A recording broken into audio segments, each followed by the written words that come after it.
আস্তানা জ্বালিয়ে দাও পুড়িয়ে দাও, জ্বালিয়ে দাও পুড়িয়ে দাও, শেখ বাড়ির আস্তানা, শেখ বাড়ির আস্তানা জ্বালিয়ে দাও পুড়িয়ে দাও।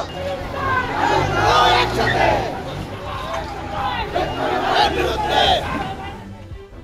গণ অভ্যুত্থানে পতনের পর পালিয়ে থাকা শেখ হাসিনার অনলাইন ভাষণের ঘোষণা দেওয়ার প্রতিবাদে খুলনার শেখবাড়ি গুড়িয়ে দিয়েছে ছাত্র জনতা। বুধবার বিকেল থেকে খুলনার বৈষম্য বিরোধী ছাত্র আন্দোলনের একাধিক সমন্বয়ক তাদের ফেসবুক পোস্টে শেখবাড়ির আস্তানা ভেঙে দাও, গুড়িয়ে দাও পোস্ট দেওয়া হয়। বুধবার রাত 9টার দিকে দুইটি বুলডোজার নিয়ে প্রথমে বাড়ির প্রধান ফটক ও বাউন্ডারি ওয়াল গুড়িয়ে দেয়, পরে বাড়ির ভেতরে প্রবেশ করে বুলডোজার দিয়ে গুড়িয়ে দেওয়া হয়। এ সময় ছাত্র জনতা স্লোগান দিতে থাকে, শেখবাড়ির আস্তানা ভেঙে দাও, গুড়িয়ে দাও, স্বৈরাচার আস্তানা জ্বালিয়ে দাও, পুড়িয়ে দাও। এ সময় বাড়ির সামনে অনেকেই ভিড় করে। খুলনা শেখবাড়িতে এখানে বৈষম্য বিরোধী ছাত্র আন্দোলনের কর্মসূচি অনুযায়ী সারা বাংলাদেশ থেকে শেখ পরিবারকে নিশ্চিহ্ন করার জন্য, জালিম বরবাদ ফ্যাসিস্ট সরকারকে নিশ্চিহ্ন করার জন্য আমরা এখানে উপস্থিত হয়েছি। এই যত দালাল আছে এবং আওয়ামী লীগের যত ক্যাবলা আছে, এই শেখবাড়ি ছিল পদ্মারি পাড়ের আওয়ামী লীগের ক্যাবলা।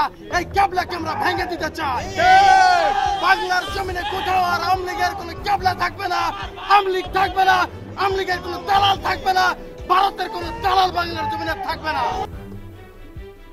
এই বাড়িটি আওয়ামী লীগের সভানেত্রী ক্ষমতাচ্যুত প্রধানমন্ত্রী শেখ হাসিনার চাচাতো 5 ভাইয়ের শেখ হেলাল উদ্দিন, শেখ জুয়েল, শেখ সোহেল ও শেখ রুবেল বসবাস করতেন এই বাড়িতে। 4 আগস্ট পালিয়ে যাওয়ার আগে এই বাড়িকে ঘিরে মাফিয়া গডফাদারদের স্টাইলে নিয়ন্ত্রণ করা হতো খুলনা সহ পুরো দক্ষিণাঞ্চল। প্রাচীর ঘেরা নগরীর শেরেবাংলা রোডের দোতলা এই বাড়িটির আনুষ্ঠানিক কোনো নাম নেই কোনো নাম ফলক, কিন্তু সবাই একে শেখ বাড়ি নামেই চেনেন। এরপর খুলনা সহ দক্ষিণাঞ্চলের ক্ষমতার কেন্দ্রে থাকা শেখ বাড়ি বুলডোজার দিয়ে গুড়িয়ে দেওয়ার পর অগ্নিসংযোগ করে ছাত্র জনতা। বৃহস্পতিবার মধ্যরাতে বাড়ির ভেতরের অংশে আগুন জ্বলতে দেখা যায়। পরে রিক্সা, ভ্যান সহ বিভিন্ন হালকা বাহনে ওই বাড়ির ইট ও রড নিয়ে যায় জনতা।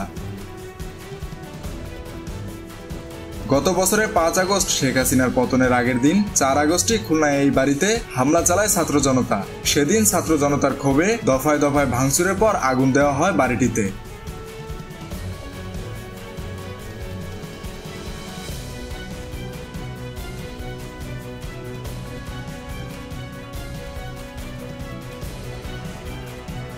মেহেদী হাসান বাপ্পি, খুলনা গেজেট।